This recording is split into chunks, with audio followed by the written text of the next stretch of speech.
Hi అండి. ఈరోజు మా చిన్న పాపకి మా పెద్ద పాపకి తలకి గోరింటకు పెట్టడం జరిగిందండి. మా పెద్ద అమ్మాయికి ముందు పెట్టేసి క్లిప్ పెట్టేశానండి. నెక్స్ట్ మా చిన్న పాపకి పాయ తీసి చూసారు నేను ఎలా పెడతాను అలా పెట్టడం జరుగుతుందండి.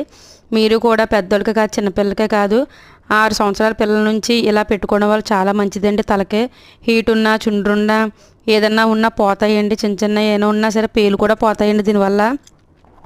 చాలా అంటే చాలా బాగుంటుందండి. తల కూడా బాగా పెరుగుద్దండి. శుభ్రంగా తల అంతా నేను పెట్టేశానండి. గోరింట పెట్టి క్లిప్ పెట్టేశానండి. మా పెద్ద అమ్మాయి అదిగోండి కొప్పులు ఎడిహానండి ఇద్దరికి కూడా పెట్టేసి పక్కన పెట్టేసిందాను. కూర్చోబెట్టేసిన తర్వాత కాసేపు ఆరిందండి. అరగంట ఆరిన తర్వాత తలస్నానం చేపించేసాను ఇద్దరికీ.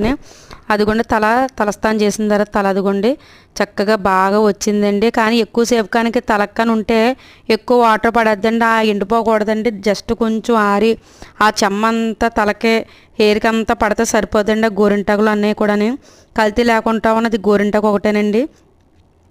మీరు వీరంత ఇదిగా కూడా ఎప్పుడన్నా మీరు గోరింట అక్కడ పెట్టుకోండి. తలకి కాటనే ఎన్నాల కంట కాడ ఏ మంచిదండి. కల్తీ అండి అవన్నీ కూడా.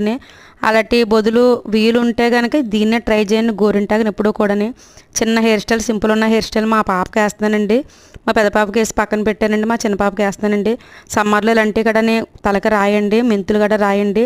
తల కడ ఊడదండి. చెమట పట్టేసి జుట్టు గడ ఊడుతూ ఉంటుందండి. దానివల్ల ఇటువంటి రాయడం వల్ల అటువంటి ఏమీ ఉండవండి. ప్రతి ఒక్కరు కూడా పిల్లలకే కాదు పెద్దలకే కానీ రాసుకోండి. లైక్ చేయండి, షేర్ చేయండి, కామెంట్ చేయండి, సబ్స్క్రైబ్ చేసుకోండి. పువ్వులు కూడా పెట్టేశానండి జట వేసి. చాలా బాగా వచ్చిందండి తల కూడా. బాయ్ అండి.